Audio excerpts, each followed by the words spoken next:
We have some way to go. तो करते हुए गाइस अब लेट करके फायदा नहीं है। We have some way to गो।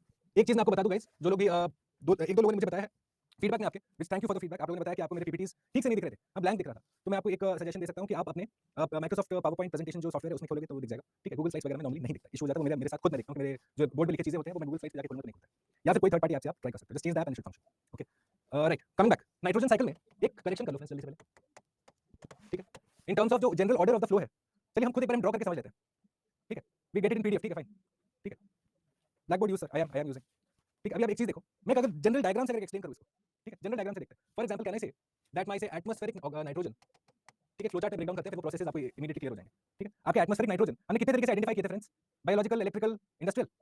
हमने तीन तरीके से आइडेंटिफाई किया था। मेरा फिक्सेशन जो हो रहा है बायोलॉजिकल, इलेक्ट्रिकल, चार करके होंगे इनफैक्ट, इंडस्ट्रियल चार तरीके से किए थे। ठीक है, इन तीनों में हम ब्रेक डाउन करके चलते हैं फिलहाल। फॉसिल फ्यूल भी fine, okay, fossil fuel fine. ठीक है, fossil fuel, fossil burning, correct. चार तरीके से हमने आइडेंटिफाई किया था। अब इवेंचुअली देखो what is that one particular equation जिसमें कि मैं पूरा चीज को तोड़ सकता हूं, मुझे बताओ।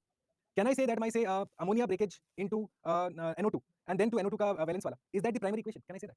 मुझे बताओ, right? Can I say this NH3 in the presence of whatever bacteria it may be? ठीक है, that is not necessary for me to understand. ठीक है, आप लोग देख पा रहे हो ना मेरा?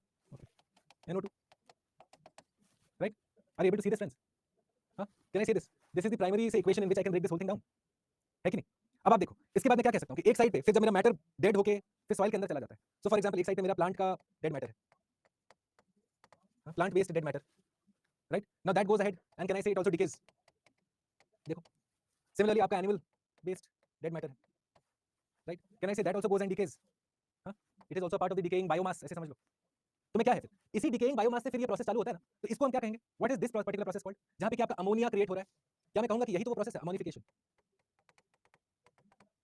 Correct, is this the process of ammonification? Yes, absolutely. And similarly finally जब मेरा नाइट्रेट्स एंड नाइट्राइट्स बन गया, तो उसी को फिर जो प्लांट लेता है खाना खाने के लिए, अपने एंजाइम्स, न्यूक्लिक एसिड्स, अपने सारे प्रोटीन्स को ब्रेक डाउन करने के लिए, उसी को तो मैं कहूंगा ना एसिमिलेशन। ट्रू है कि नहीं? एंड फाइनली जब आपका NO2 बन रहा है और NO2 से वापस आपका एटमॉस्फेरिक नाइट्रोजन का प्रोसेस को बनना, that is only nothing else but denitrification ना। Can I say this? तो अगर फ्लो चार्ट से समझाना हो तो मैं ऐसे समझा सकता हूं, मुझे बताओ, बताइए। तो मेरा स्टेप 1 क्या होगा? अब हमको बताइए friends, what will be my step 1? बताइए, what will be my step 1 of this entire process? Will it be first the fixing part, ये वाला जो पार्ट है, ये होगा मेरा स्टेप 1? चलो जैसे यार जिन्होंने कहा था मैं सही से लिखने में सही से ट्राई कर रहा हूं, can I say this step 1? बताओ मुझे। हां, स्टेप 2 क्या होगा? आपका अमोनिया से जो चेंजेस हो रहे हैं, can I do this? Step 2 ammonification, sorry sorry, one second, let's just quickly right it properly. Step 1 क्या है मेरा? नाइट्रोजन फिक्सिंग, जहां पे कि नाइट्रोजन को मैं अमोनिया के आयन में तोड़ रहा हूं। स्टेप 2 हो गया मेरा नाइट्रिफिकेशन, जहां पे कि अमोनिया अब नाइट्राइट और नाइट्रेट में फंक्शन कर रहा है। करेक्ट? स्टेप 3 क्या हुआ? जो अमोनिफिकेशन का प्रोसेस हुआ उसी से तो मैं यूरिया और यूरिक एसिड में गुजरा हूं ना, as part of plant biomass या एनिमल बायोमास। फाइनली उसके बाद आपका प्रोसेस ऑफ एसिमिलेशन आएगा, step 4, and denitrification will be step 5। What? Ammonia plant को तो डायरेक्टली नहीं ले सकता। अमोनिया कब आता है पिक्चर में? जब डेड मैटर आपका बनता है। तभी तो आप देखो, मैंने आपको कल याद दिलाया था ना कि आपके मेडिकल रिपोर्ट्स में भी आपने देखा होगा कि यूरिक एसिड, यूरिया मेंशन रहता है। But is that counted when you are alive? No. Once you are dead, once the plant और the animal is dead, then that is observed by the soil, substratum का part बन जाता है वो। Correct? या फिर मैं कह सकता हूं एक्सटर्नल फर्टिलाइजर्स के थ्रू भी। ट्रू, ठीक है? अब after you have understood this process, एक चीज आपको ध्यान रखना है कि आज तक ह्यूमन हिस्ट्री में जो इंडस्ट्रियल प्रोसेस, जो कि हमने ये भी आइडेंटिफाई किया ना, तो इंडस्ट्रियल प्रोसेस से जो नाइट्रोजन फिक्सेशन कर रहे हैं, that is actually like a pollutant, ऐसे समझो। Okay, through the industrial process आप जो भी एक पर्टिकुलर नाइट्रोजन फिक्सेशन कर रहे हो, दैट इज एक्सीडिंग फर्स्टली, इन दोनों से तो ज्यादा ही है, टू द पॉइंट जहां पे कि आप नाइट्रोजन को एक पोल्यूटेंट की तरह यूज कर रहे हो। ओके, आप जो नाइट्रोजन का मेरा इकोलॉजिकल बैलेंस है उसको तोड़ दो। Okay, why don't you use a black board? A black board like this one, you want to see this one? Fine, but then this I will not be able to, पता है क्या है problem black board के साथ? मैं जो ये लिखूंगा ना, ये आपके पास स्लाइड में नहीं आएगा, फिर one side change the black board, ये चला जाएगा। तो but that is the point, इसलिए मैं आपको नया स्लाइड बना के लिखता हूं। ठीक है, ब्लैक बोर्ड पे लिखूंगा तो चलो आप देखने को तो अच्छा से देखोगे, पर आप फिर आपके नोट्स में आपको वो ऐड नहीं कर पाओगे, ये आपको हाथों हाथ लिखना पड़ेगा, इसलिए मैं इधर लिखता हूं। ठीक है, राइट? तो एक दो दो तीन फैक्ट्स लिख लीजिए पहले बिफोर वी गो फॉरवर्ड। दो तीन फैक्ट्स लिख लो friends. Wait, new slide, duplicate, duplicate. आज थोड़ा चैट कम देखेंगे क्योंकि आज थोड़ा पढ़ने को ज्यादा है फ्रेंड्स। ठीक है, थोड़ा सवाल आखिरी तक रखेंगे, अनलेस बहुत पर्टिनेंट डाउट हुआ तो आप कैप्स में लिख के मेरे को भेजो, मैं आपको फॉर श्योर एड्रेस करूंगा, पर फिलहाल के लिए थोड़ा चैट थोड़ा नीचे रखेंगे। ठीक है, asking fifth time sir, please repeat again. Okay, one second. NO3 to plant dead matter, fine, let's do that again, don't worry. देखिए मेरा नजर पड़ गया तो मैं क्यों नहीं करूंगा। ठीक है, देखो फिर से मैं आपको प्रोसेस समझा देता हूँ गाइस, जिन लोगों को अभी भी डाउट हो रहा है। टू मच केमिस्ट्री पर थोड़ा सा केमिस्ट्री आपको ध्यान रखना पड़ेगा ना, फिर से समझे। ठीक है, कोई बात नहीं। देखो फर्स्ट आपको क्या देखना है, दो तीन कॉन्सेप्ट्स ध्यान रखो। ठीक है, ध्यान रखो दो तीन कॉन्सेप्ट्स, बाकी सब आसान है। सुनो, listen to me friends. First आपको क्या याद रखना है? That your nitrogen is getting fixed only a certain number of ways. Okay, your biological fixation is happening, industrial fixation is happening, and cloud based fixation is happening. Correct? What else do you require for nitrogen fixation to happen? आपको चाहिए कि आपको certain type of bacteria मिले। ठीक है, हमने सारों के नाम लिखे हैं कल। करेक्ट, लिखा है ना? पहले देखो, शुरुआत से बता रहे, ध्यान देना गाइस, अब आप लोग थोड़ा कंफ्यूज नहीं होंगे। Okay, now certain processes need to be known by you. Number one process that you need to know for is first is nitrification. ये क्या है? First is eventually need to understand about the breakage of nitrogen, atmospheric nitrogen that is happening. मुझे बताओ first process कौन सा है? आप लोग बताओ, what is the first process? The fixation. Is this the fixation is the first process? Tell me. चलो let's write one by one. सबसे पहले फिक्सेशन होगा, उसके बाद क्या होगा? Once the fixation has happened मतलब क्या हुआ? बताओ। आपका एटमॉस्फेरिक नाइट्रोजन जो था वो आपका नाइट्राइट और नाइट्रेट में चेंज हो गया। मैं यहाँ साइड पे लिख रहा हूँ, आपका नाइट्रोजन जो था वो नाइट्राइट नाइट्रेट इसमें चेंज हो गया। ट्रू, करेक्ट है कि नहीं? Right, after this what will happen? जब आपने नाइट्राइट नाइट्रेट तोड़ लिया फिर what will happen next? Can I say next will be the process of what? Nitrification. अभी क्यों होगा मुझे बताओ? How can nitrification happen now? क्योंकि नाइट्रिफिकेशन का आपको होने के लिए क्या चाहिए? आपको सबसे पहला चीज, you already need to have ammonia that is formed, है कि नहीं? मुझे अमोनिया चाहिए ना नाइट्रिफिकेशन के लिए, which gets converted into nitrate and nitrite, मतलब अमोनिफिकेशन पहले होगा ना, अगर इनकेस आप सोच भी रहे हो तो यहाँ पे क्या है? Assimilation.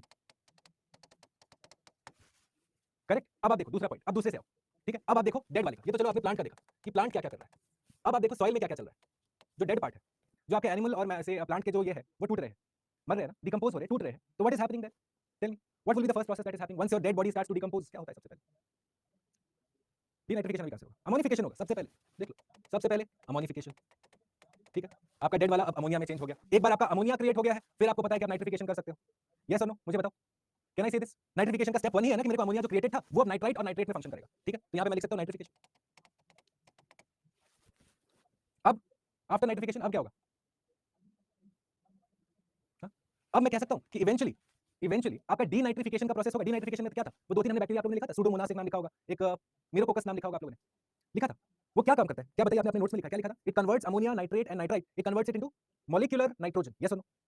Have you written it down? मुझे बताओ हाउ डिफिकल्ट इट इज। बस हो गया यहाँ पे। अब आपका डीनाइट्रिफिकेशन है, ठीक है? यहाँ पे क्या हो रहा है? जो सारे आपने यहाँ पे क्रिएट किए अमोनिया, नाइट्राइट, नाइट्रेट, जो सब पहले आपने क्रिएट कर चुके हैं, वो अब आपको मॉलिक्यूलर नाइट्रोजन में आपने तब्दील कर दिया। फिर से ये प्रोसेस यहाँ पे आ गया, फिक्सेशन होगा, फिर एसिमिलेशन होगा, एसिमिलेशन हुआ प्लांट, फिर प्लांट खाएगा एनिमल, कभी ना कभी दोनों मरेंगे, फिर से ये प्रोसेस यहाँ से चालू हो जाएगा। लो भाई, फ्लो चार्ट बना दिया। बताओ, इज दिस प्रोसेस करेक्ट ना? इज इट अंडरस्टैंडेबल कि हमारा साइकिल कैसे क्रिएट हो रहा है? हाँ? क्योंकि इवेंचुअली क्या हो रहा है, जब नाइट्रोजन आपके प्लांट के अंदर चला गया तो सिर्फ प्लांट वो नाइट्रोजन को नहीं होल्ड करेगा, कभी ना कभी कोई एनिमल भी वो तो खाएगा। तो मतलब एनिमल भी तो नाइट्रोजन इंजेस्ट कर रहा है, तभी तो आपके भी किडनी की रिपोर्ट में नाइट्रोजन और यूरिया दिखाता है। सॉरी नॉट नाइट्रोजन, यूरिया दिखाता है। This is it. किसी ना किसी दिन आप भी you will pass away, your body if it starts to decompose eventually will give away, it will become a part of ammonification process first, उसके बाद नाइट्रिफिकेशन होगा, उसके बाद इवेंचुअली आप देखोगे कि ये सारे जो हमारे बैक्टीरिया है, जो मैंने आपको बताया डीनाइट्रिफिकेशन वाले माइक्रोकॉकस है, हाँ? ये सारे क्या करेंगे? आपके जो अमोनिया, नाइट्राइट, नाइट्रेट थे, उन सारों को फिर से मॉलिक्यूलर नाइट्रोजन बना देंगे, फिर से वो गैस का रूप ले लेगा, उसके बाद फिर से प्लांट कोई खा लेगा उसको। यही तो है। आप समझ गए? अरे जला देंगे मतलब for the purpose of understanding guys. ऐसा थोड़ी ना कि आप लोग कभी डिकम्पोज करोगे, आप लोग आबाद रहो हमेशा, ठीक है? But for the purpose of understanding, like even plant के एग्जांपल्स ले लो।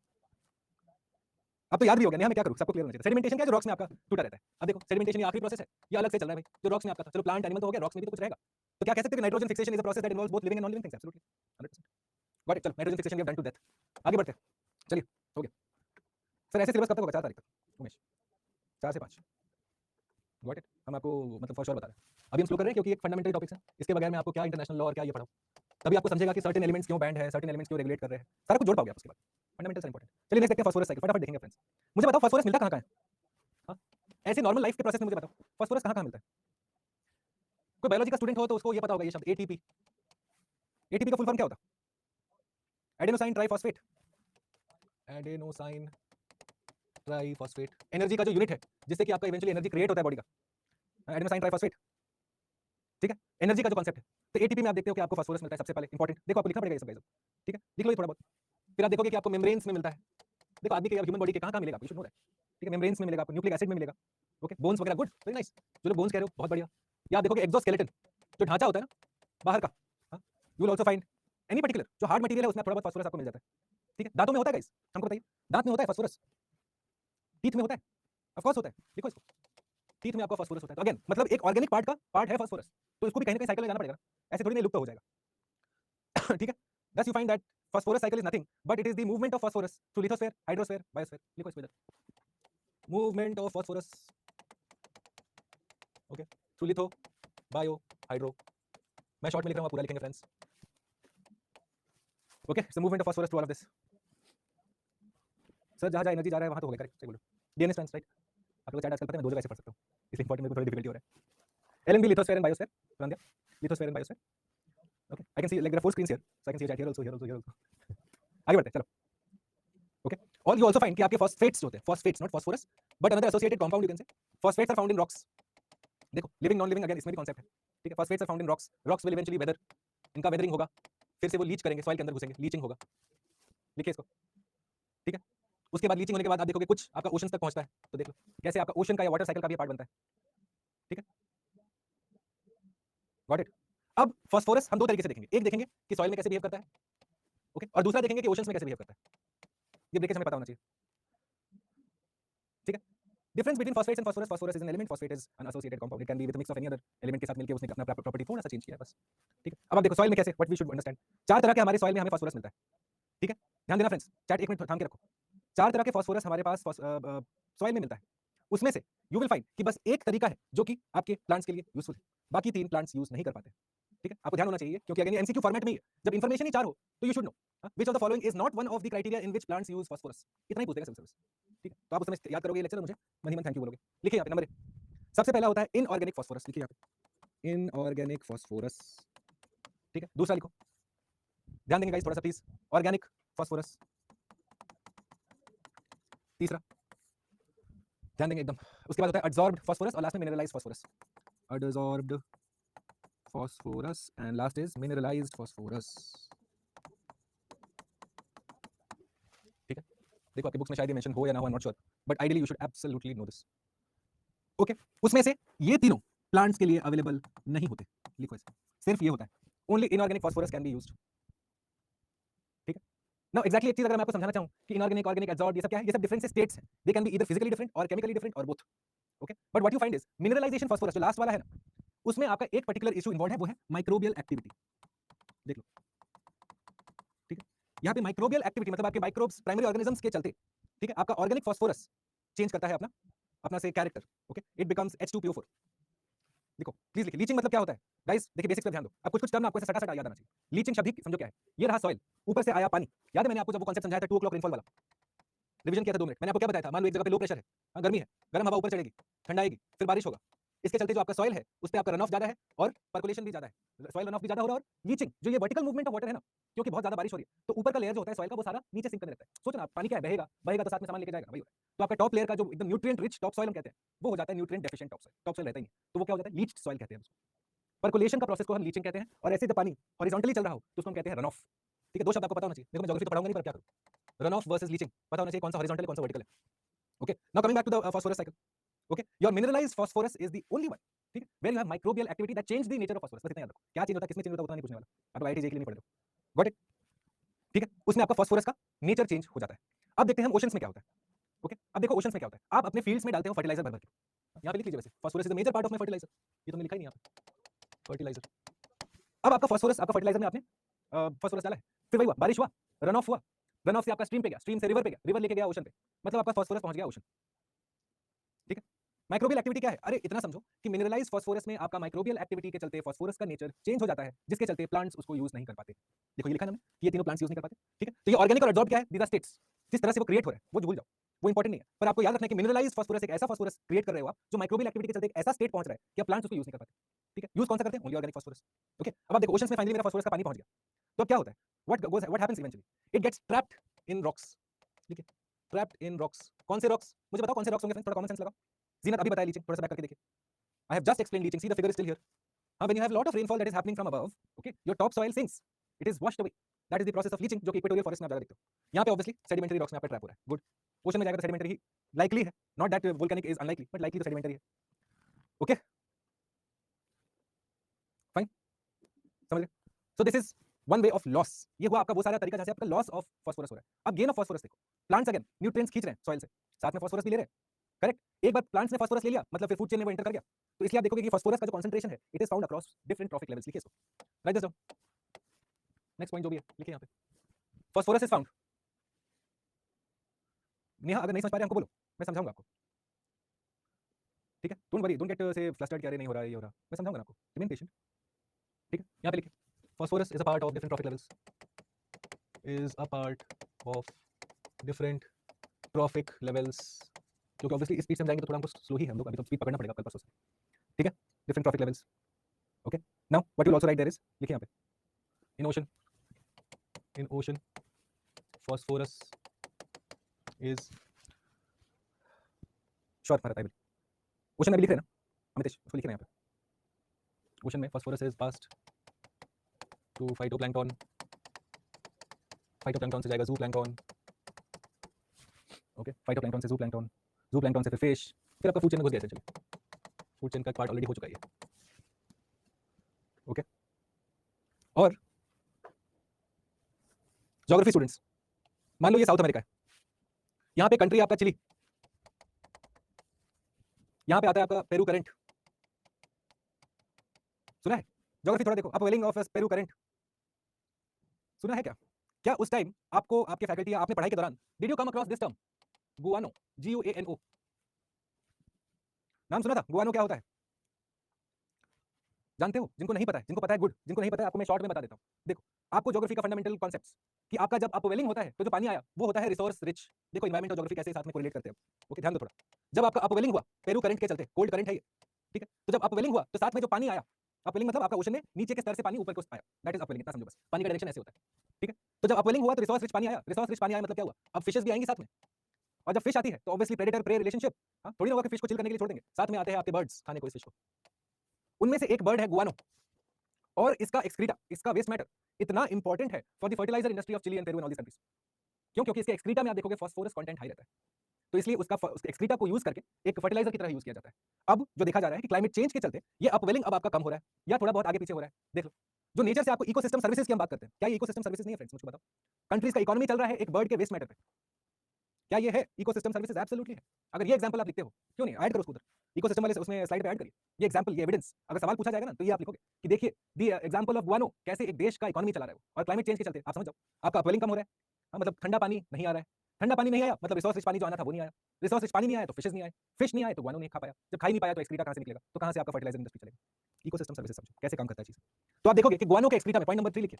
देखो एक चीज समझाने के लिए मुझे बैकग्राउंड समझाना पड़ता है, मैं आपको ऐसे पढ़ा दूं ना कि हाँ गुआनो साउथ अमेरिका में उसका वेस्ट मैटर रजिस्टर नहीं करोगे आप, फिर वो हो जाएगा चीटिंग, फिर वो करके क्या फायदा, वही करना था तो कहीं और कर लेते यार, है कि नहीं? तो लिखो इसको थोड़ा पॉइंट वाइज लिखेंगे इसको, write down the waste matter of guano, guano bird, GUA है गुआनो बर्ड वेस्ट मैटर या एक्सक्रीटा जो आप लिखना चाहो, ठीक है, it is rich in phosphorus,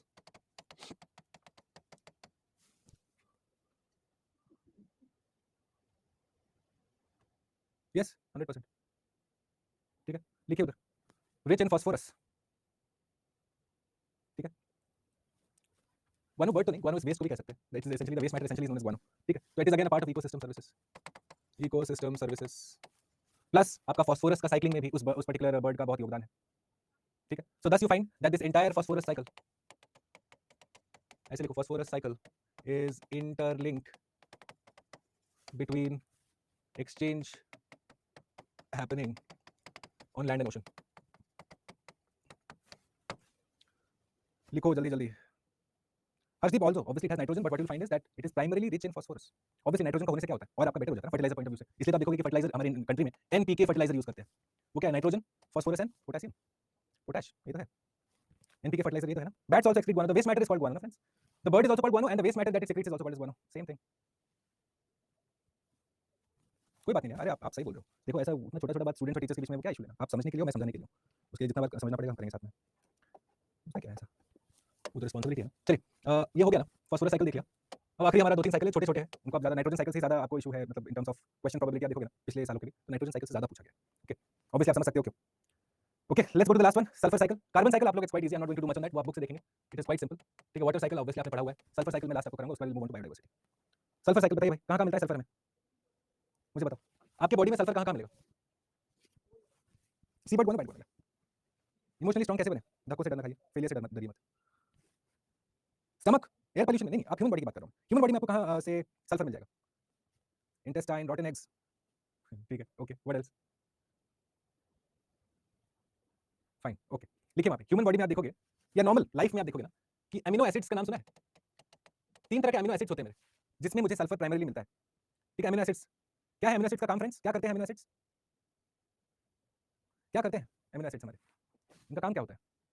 they break down protein, protein को तोड़ने में हेल्प करते हैं मुझे, break down of food into simpler forms for the stomach to digest, correct, good good, बढ़िया, इतना अगर बायोलॉजी याद है तो बहुत है, गुड। तो बस देखो यहाँ पे आपके 3 तरह के amino acids, cysteine, okay, cysteine and methionine, इन तीनों में मिलता है, लिख लीजिए यहाँ पे। जिनको नहीं पता 3 तरह के अमीनो एसिड्स, देखो मैं इंजीनियर हूँ, मेरे से पूछना मत क्या है इसके आगे, मैंने बस पढ़ लिया था, मुझे ऐसा कुछ इंटरेस्ट नहीं है बायोलॉजी में, तो आप समझ गए होंगे, okay. Cysteine, cysteine and methionine, okay, now from the geography point of view, yes I can explain everything to you. ठीक है, बायो में मेरा थोड़ा सा हाथ उतना स्ट्रांग नहीं है जितना कि मैं आपको अभी समझा सकूं कि भाई क्या है इसका अमीनो एसिड सही है वो। ओके, अब देखो finally let's move forward next. सबसे ज्यादा आप देखोगे आपके सॉइल में, ओके, सॉइल में आपको सल्फेट्स मिलते हैं, ठीक है, फ्री सल्फर की तरह। लिखिए यहाँ पे largest reservoir is found in gypsum. Gypsum का फॉर्मूला क्या होता है फ्रेंड्स, आपको तो पता ही होगा, CaSO4, कैल्शियम सल्फेट। हाँ, जिप्सम में मुझे मिलता है, फिर पाइराइट में मिलता है, देखिए पाइराइट FeS। अब ये हम आपको सब समझा देंगे इसका, ये तो अपना सब्जेक्ट है। Fe, मैं किस फील्ड में जाता शिवमजीत पढ़ने को तो ये मजा आता है ना। हाँ, लिखिए जिप्सम CaSO4, पाइराइट FeS2। ये आपका सॉइल में ज्यादातर मिलेगा। एटमॉस्फेयर में आप देखोगे, हम पहले सोर्सेज आइडेंटिफाई कर लेते हैं, फिर उसका तो तोड़ना आसान है। ठीक है, एटमॉस्फेयर में कहाँ पे सल्फर, हमारा सल्फर डाइऑक्साइड, SO2। ठीक है, these are the primary sources. Okay, can I say volcanic activity can also add oxides of sulphur. Volcanic activity से भी निकलेगा मेरा oxides of sulphur, oxides of sulphur absolutely निकलेगा। 2 दिन पहले, अभी कल ही रात में देख रहा था आइसलैंड में, जो जहाँ पे हमने वो न्यूज़ ट्रैक कर रहे थे ना कि आपका वोल्केनिक इरप्शन होने वाला है, अपैरेंटली इट हैज इरप्टेड। तो ज्योग्राफी के स्टूडेंट थोड़ा ध्यान रखो उधर से, कौन-कौन से गैसेस है, क्या है, नहीं है, क्या पायरोप्लास्टिक मटेरियल, इंटरेस्ट रखोगे ना तो आसान लगेगा सब कुछ। ठीक है, अब देख लो how is this cycling happening. जैसे कि हम नाइट्रोजन साइकिल में नाइट्रेट और नाइट्राइट कर रहे थे, यहाँ पे हम करते हैं sulphate and sulphide, same concept, no other change. ठीक है, दो नो अदर चेंज। तो लिखिए यहाँ पे पॉइंट नंबर 3, पॉइंट नंबर 3 लिखिए, it is the cycling of sulphur. Yes, cycling of sulphur, मतलब सल्फर को घुमा रहे हो किस फॉर्म में, इन which form, in which form आप घुमा रहे हो, इन सल्फाइड एंड सल्फेट। लिख लीजिए सल्फेट्स एक और एक सल्फाइड्स। ठीक है, ये वाला थोड़ा पॉइंट याद रखना, इंपॉर्टेंट है फ्रेंड्स, ये वाला, ये PYQ है bye the way, this is a PYQ, ध्यान रखेंगे प्लीज, मेरे को अभी ऐसे अचानक से सूझा क्या, ये तो पूछा गया है। ओके, ठीक है, अब आप सिंपल देख लो, आपके मैटर के डिकम्पोजिशन, जो कि आदमियों में है, लोगों में है, लिविंग बीइंग में है, मैटर के डिकम्पोजिशन, या फिर वोल्केनिक एक्टिविटी, या फिर इंडस्ट्रियल एमिशन, इन सब से आपका सल्फर का एमिशन हो रहा है, करेक्ट कह सकता हूं मैं। तो बस जब सल्फर का एमिशन हो रहा है, जब बारिश होगा, तब आपका सल्फर डाइऑक्साइड और सल्फेट बन जाएगा, SO3 बन जाएगा। ठीक है, SO3 बनेगा, इवेंचुअली पानी के साथ रिएक्ट करके आपका एसिड बनेगा, H2SO4, सल्फ्यूरिक एसिड बनेगा। ओके, यही जब गिरता है ना फ्रेंड्स, तभी आपको ये कॉन्सेप्ट पूछा जाएगा बाद में, एसिड रेन कैसे होता है, यही हो रहा है। तो कैन आई से कि my acid rain is directly linked to my industrial emission plus presence of volcanic activity, and obviously matter decomposition is normal, उससे ज्यादा इफेक्ट नहीं करेगा। पर इन दोनों से क्या मैं कह सकता हूं कि मेरा एसिड रेन मैं प्रेडिक्ट कर सकता हूं, यही है ये H2SO4 जो बन रहा है आपका फ्रेंड्स। ठीक है, H2SO4 एंड एक और बनता है H2SO3, दोनों बनते हैं sulphurous acid and sulphuric acid. ठीक है, ये सल्फ्यूरिक एसिड है, ये तो बचपन से हमको पढ़ाया गया है, और एक बनता है H2SO, ये कुछ भी होता है तो पता है क्या, एक है H2SO3, वो है सल्फ्यूरस एसिड, लिख लीजिए। ये दोनों जब भी इनमें से कोई एक भी बने या दोनों भी बन गए, तो आपका एसिड रेन का प्रोपेंसिटी ज्यादा होता है। Got it. ठीक है, बस एक बार रेन हो गया तो फिर भाई प्लांट उसको अपटेक कर लेगा, असिमिलेट कर लेगा, फिर प्लांट से फिर वही मामला शुरू हो गया, साइकिल खत्म। सल्फ्यूरस एसिड H2SO3, क्या आपका कॉमेंट, हाँ H2SO3 करेक्ट। रिपीट लास्ट से, चलो मीथेन साइकिल करेंगे, रिपीट सर जी, अच्छा ठीक है, देखिए गाइस, हमने सोर्सेज आइडेंटिफाई कर लिए। अब देखो, जब आपका बॉडी के अंदर, अगेन प्लांट के अंदर डीके होगा, plant passes away, animal passes away, decay हुआ, तो इवेंचुअली एक पार्ट है हमारा बॉडी मैटर का डीके, दूसरा आपका से इंडस्ट्रियल एमिशन से वोल्केनिक एक्टिविटी से भी मेरा सल्फर का एमिशन हो रहा है इन व्हाटएवर फॉर्म। क्या होता है इवेंचुअली आपका जो एमिशन हुआ ना, चाहे इंडस्ट्रियल एमिशन हो चाहे वोल्केनिक एमिशन हो, तो ये जो निकल रहा है सल्फर डाइऑक्साइड, ये आएगा, तो बारिश या मॉइस्चर के कांटेक्ट में आएगा तो वो सल्फ्यूरिक एसिड या सल्फ्यूरस एसिड बन जाता है। उसके बाद वो बारिश होगी, बारिश हुआ मतलब एसिड रेन का प्रोपेंसिटी होता है, it is acidic in nature. उसके बाद क्या है, अगेन आपका बारिश सॉइल पे गिरा, सॉइल से फिर प्लांट्स ने अपटेक किया, फिर उसके बाद वही प्रोसेस चालू। तो ये है हमारा सल्फर साइकिल। ठीक है, आपको सोर्सेज याद रखने गाइस, आप सवालों का अगर ट्रेंड देखोगे ना, जो सिविल सर्विस पूछ रहे हैं, they always ask you questions on the type of bacteria. Firstly nitrogen cycle में सूडोमोनास हो, जो कोकस हो, जैसे भी आपके बैक्टीरिया में लिखे। Second they will ask you the sources of nitrogen, they will ask you the sources of phosphate, sources of sulphur. ठीक है, कि अब सवाल पूछा गया which of the following are emitted due by cold thermal plants, तो कैसे पढ़ोगे eventually this is industrial emissions, क्या है यही तो कांसेप्ट आपको सिखाएंगे हम उसमें। ठीक है, which of the following gases are emitted in volcanic eruptions, आपको गैसेस आइडेंटिफाई करने बोलते हैं। ठीक है, वो ध्यान रखो, इसलिए मैं आपको इतना डिटेल में करा रही है। इंडस्ट्रियल एरिया में एसिड रेन होता है obviously, Neel Madhav I would expect, no आप बताइए, वुड यू नॉट एक्सपेक्ट, अगर वहां पे बारिश हो गई या मतलब थोड़ा मॉइस्चर कंटेंट है आपके हवा में, तो क्या मेरा वहां एसिड रेन का प्रोपेंसिटी बढ़ेगा, absolutely.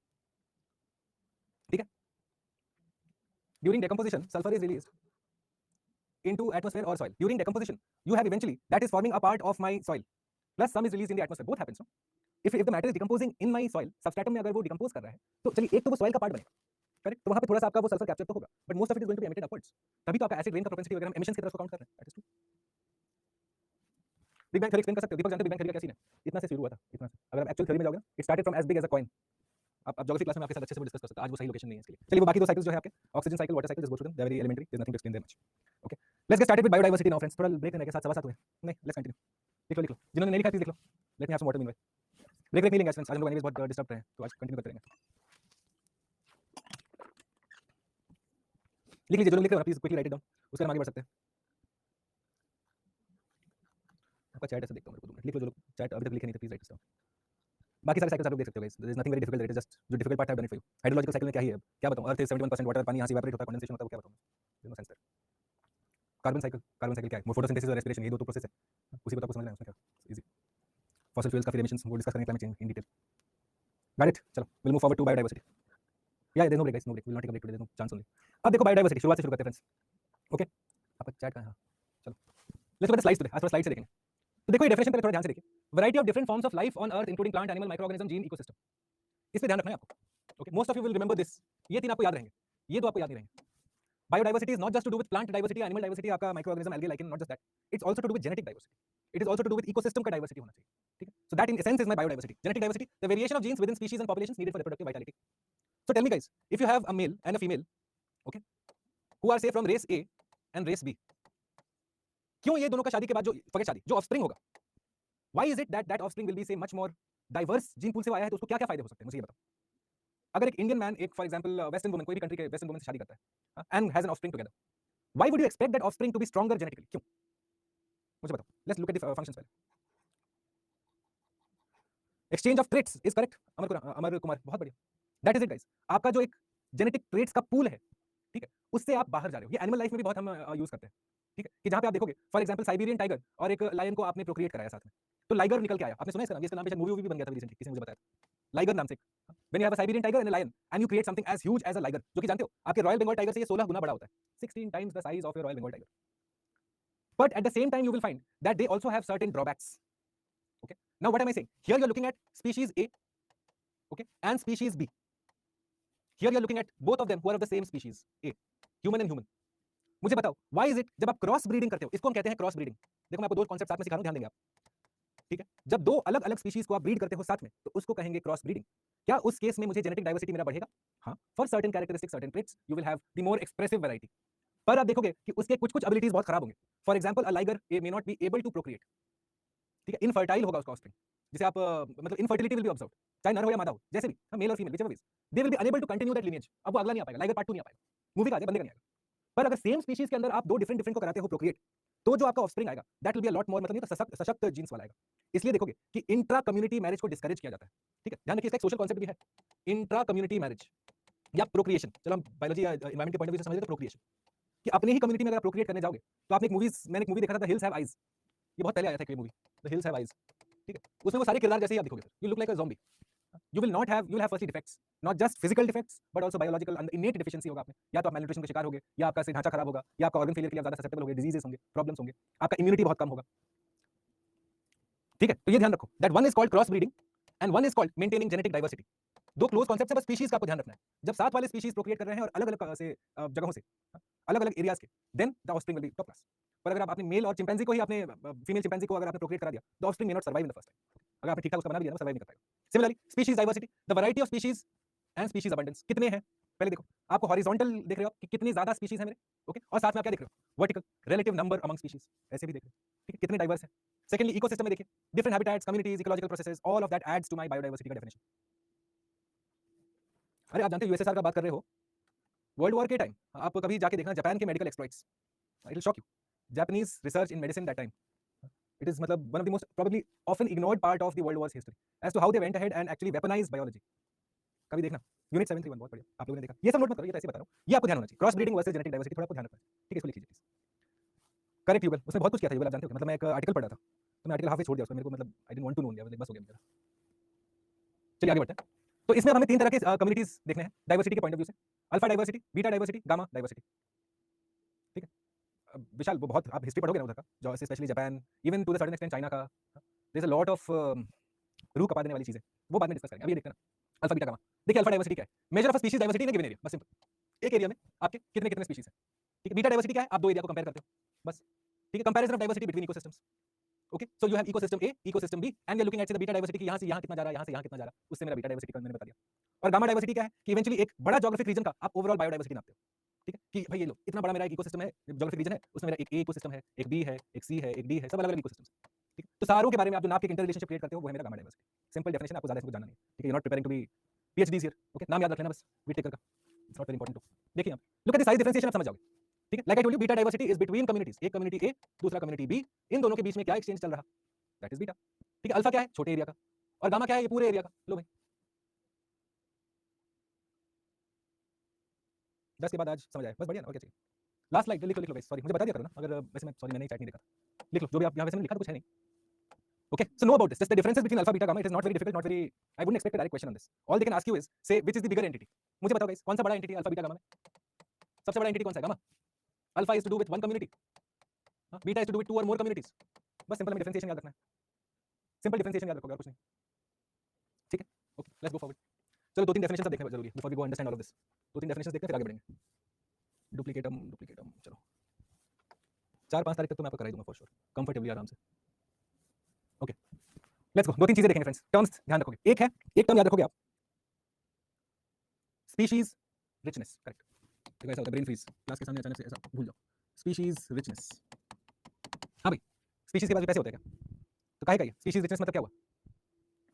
What does species richness mean? The number of community, number of, देखिए यहाँ पे number of species in a community. ठीक है, फॉर एग्जांपल एक एरिया ए, एक एरिया बी। इस एरिया में आप देख रहे हो कि आपके 10 स्पीशीज हैं, इस एरिया में 20 स्पीशीज है। Can I say that B's species richness is higher than A's species richness? True, absolutely. Just the number of communities, कितना डाइवर्स है आपका, the abundance of species. Correct, ठीक है। अब मुझे नेक्स्ट कॉन्सेप्ट समझना है, थोड़ा लिखेंगे फ्रेंड्स इसको प्लीज, आई सजेस्ट लिख लो। ठीक है, ये सिंपल टर्म्स है, मैच द फॉलोइंग में आपको आराम से पूछा जा सकता है। नेक्स्ट लिखेंगे आप स्पीशीज इवननेस, स्पीशीज इवननेस। हाँ भाई स्पीशीज इवननेस हमको बताओ क्या होता है, बताइए। फॉर एग्जाम्पल कंसिडर करो एरिया ए, ये एरिया ए है, ये एरिया बी है। ठीक है, एरिया ए में आपका एक स्नेक है, 4 रैबिट है और से 5 टॉर्टॉइज है। ओके, और यहाँ पे आपके 3 स्नेक्स हैं, 4 रैबिट है। ओके, 5 4 9 10 4 3 7 3 10 टॉर्टॉइज है। मुझे बताओ किसका स्पीशीज रिचनेस ज्यादा है, किसका स्पीशीज रिचनेस ज्यादा है, मुझे ये बताओ। रिचनेस किसका ज्यादा है पहले? रिचनेस इज इक्वल ना फ्रेंड्स, यस और नो, यस और नो, मुझे बताओ क्या है नंबर ऑफ स्पीशीज। इसमें कितने स्पीशीज हैं? 3 स्पीशीज। इसमें कितने स्पीशीज हैं? 3 स्पीशीज। हो गया, दोनों का स्पीशीज रिचनेस सेम है। क्या मैं कह सकता हूं कि दोनों के अंदर the number of individuals is also the same? मुझे बताओ 5 4 9 + 1 10 4 3 7 + 3 10, तो the number of individuals equals to 10 equals to same for both. यहां पे आपका स्पीशीज रिचनेस 3 है। देखो कैसे, क्वेश्चन अगर आइडेंटिफाई करने बोलेगा आपको तो आपको पता होना चाहिए स्पीशीज रिचनेस कितने नंबर ऑफ स्पीशीज है, ये नहीं कि एक स्पीशीज के अंदर कितने सब नंबर्स हैं, वो हो गया आपका नंबर ऑफ इंडिविजुअल्स। और स्पीशीज रिचनेस की बात, इवननेस की बात करोगे तो आप देखो यहाँ पे एक स्नेक है, यहाँ पे 3 स्नेक्स है, रैबिट रैबिट सेम है, यहाँ पे टॉर्टॉइज ज्यादा, टॉर्टॉइज इक्वली थोड़ा कम है, एक दो कम है। पर can I say that B is much more uniform in distribution? क्या ये मोर बैलेंस्ड इकोसिस्टम आप कंसीडर करोगे? मुझे बताओ, इतना मुझे बताओ। दिस इज द कॉन्सेप्ट जिसमें आप देख रहे हो कि आप इक्वल नंबर के हैं, सब बैलेंस मेंटेन्ड है, वो है मेरा मोर इवन एरिया, स्पीशीज इवननेस के हिसाब से। जहां पे देखोगे कि एक ज्यादा है और एक कम है, वो इवन नहीं रहा। इवन का मतलब क्या है? बैलेंस कर रहे हो ना, तो बैलेंस का कॉन्सेप्ट आपको पता होना चाहिए। ठीक है, तो यहाँ पे लिखिए इन दिस केस, लिख लो ऐसे पॉइंट से लिखो, in this case B is more even than A. ठीक है, इस कॉन्सेप्ट के हिसाब से देखोगे तो स्पीशीज इवननेस के हिसाब से। ठीक है, गेटिंग इट? तो लिख लो मोर स्टेबल, इसका अर्थ ही है कि more stable, balance between species maintained.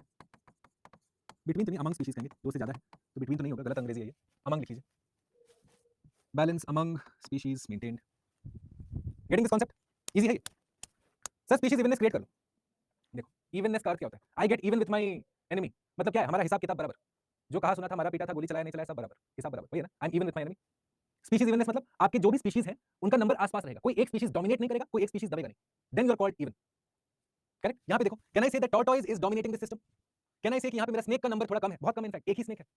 यहां पे कोई डोमिनेट कर रहा है क्या? नहीं, कौन डोमिनेट कर रहा है? सब तो इक्वली आगे आगे आगे पीछे। ठीक है, बैलेंस बेटर है यहाँ पे बैलेंस कम है। यहाँ पे टॉर्टॉइज इज दी, से यू कैन से दी flagship species of this ecosystem, that is it. अब मुझे बताओ, क्या जो सवाल वेदांता पूछ रहे हैं, आपको फॉरेस्ट में क्या चाहिए गाइस? क्या आपको सिर्फ रिचनेस चाहिए या सिर्फ इवननेस चाहिए या दोनों चाहिए? अब हमको आइडेंटिफाई करिए, मुझे बताओ। लुक एट दिस, सिर्फ रिचनेस होने से होगा? जैसे कि यहाँ पे था आपके 3 स्पीशीज हैं, मतलब रिच है पर बैलेंस नहीं है, इवन नहीं है। करेक्ट, तो इसको नोट के पॉइंट पे लिखो यार।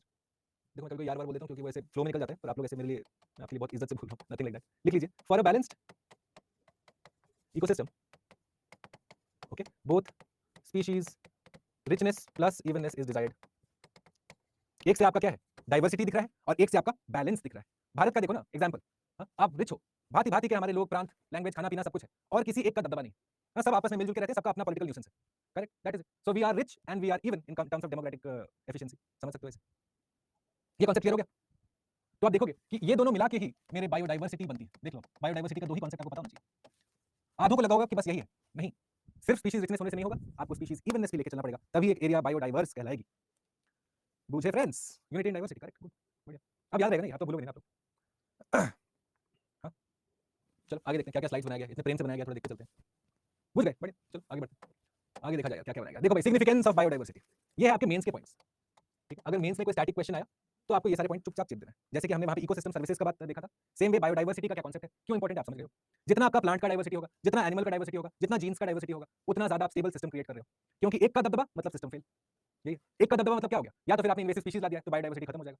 हाँ, एक पर्टिकुलर लेक है, यहाँ पे मैं जाता हूँ डेली फिशिंग करने के लिए, मैं जाके एक मछली मारता हूँ, चुपचाप चलाता हूँ, इसको क्या कहते हैं, replacement rate is equal to my procreation rate, कोई प्रॉब्लम नहीं होता। पर मैं आप सारों को, यहाँ पे क्लास में 700 लोग, सारों को लेके गया यहाँ पे लेक पे, हाँ मैंने बोला चलो सब अपना मछली मारना शुरू करो, विद इन 5 डेज हम पूरा मछली का तालाब खाली कर देंगे।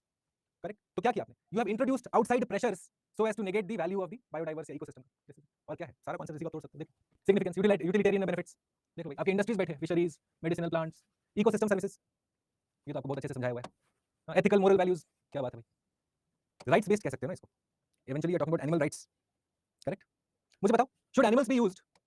हाँ, ये आप लोग का जो भी हेयर केयर का प्रोडक्ट या चेहरा पे जो भी लगाते हैं, वो सारों का प्रोडक्ट का सबसे पहले टेस्टिंग एनिमल्स के ऊपर होता है। Should it be done, yes और नो? सोच के बताओ, सिविल सर्वेंट वाला आंसर, ये नहीं वो एक्टिविस्ट वाला आंसर मत बताओ मेरे को, सिविल सर्वेंट वाला आंसर बताओ। एक्टिविस्ट वाला आंसर नहीं, वो कॉलेज वाला फेस से निकलिए अब, हाँ वो झंडाबाजी वो सब छोड़ दो, सिविल सर्विस के पॉइंट ऑफ व्यू से बताओ। क्योंकि अगर आप कहते हो नो, तो फिर किस पे टेस्ट करोगे आप, क्या आप ह्यूमंस पे टेस्ट करोगे? क्या उसका एथिकल मोरल कंसीडरेशन से एनिमल के ऊपर से टेस्ट करने से कम है, ज्यादा है?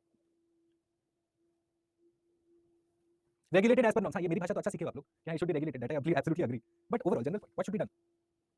फर्स्ट देखो, civil service point of view से आप एनिमल्स के ऊपर टेस्ट कर रहे हो, ठीक है, जो कि आज आपने फॉर जितने भी मेजर डिजीजेस हैं उसके जो भी वायरसेस के आप टेस्ट निकालते हो, you go ahead and test it on a rat.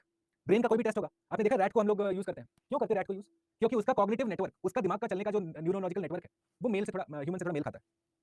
ठीक है, तो व्हाट इज इट, एक सीजर का, एक जूलियस सीजर है ना, जिन लोगों ने इंग्लिश पढ़ा होगा उनको पता होगा, जूलियस सीजर के एक कोट है कि for the benefit of 1000 it is okay to sacrifice one.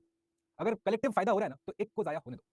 तो अगर आप उस पॉइंट ऑफ व्यू से आते हो तो ठीक है, पर अगर आप कह रहे हो कि नहीं एक रैट का भी लाइफ इंपॉर्टेंट है, और अगर आप कह रहे हो कि नहीं ह्यूमंस का यूज का प्रोडक्ट है, humans should use it altogether, then it is important for you to go ahead and talk about insurance. Why? Because eventually side effect होगा तो पैसे लगेंगे ठीक करने में। और आप देखोगे कि अगर आप ये सब टेस्ट के लिए जाते हो तो आपको एक डिस्क्लेमर साइन कराया जाता है कि इसके बाद जो भी साइड इफेक्ट्स होंगे आप इसके जिम्मेदार हैं। तो क्या है, वो बर्डन आपको डालना पड़ेगा कंपनी पे, आप थोड़ी ना, सिविल बाबू थोड़ी ना अपनी जेब से देगा, वो बेचारा खुद ही कमा रहा है इतना कम। तो क्या है, the burden of insurance should be put on the testing company, ताकि जो भी टेस्टीज आ रहे हैं, जो भी टेस्ट कराने आ रहे हैं, उनको आप एटलीस्ट साइड इफेक्ट के केस में you go ahead and address the medical problems. This is a civil service answer. बुझे? बुझे?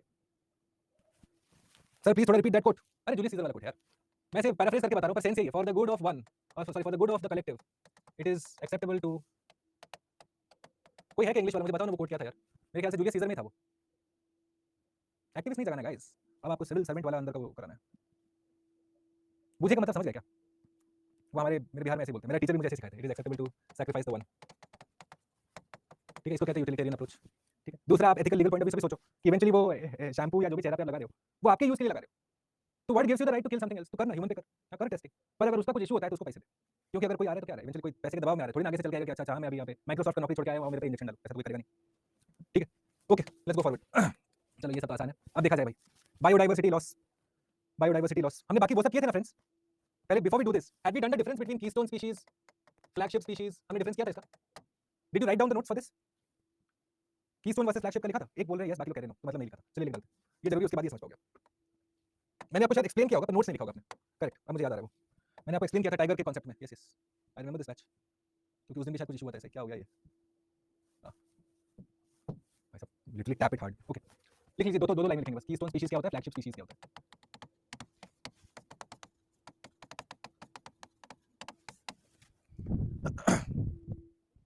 ठीक है, कीस्टोन स्पीशीज क्या है, its absence from a particular ecosystem. ध्यान दो कि आपका एक इकोसिस्टम है ऐसे, okay there is one particular ecosystem, और मान लो ये स्पीशीज है ए।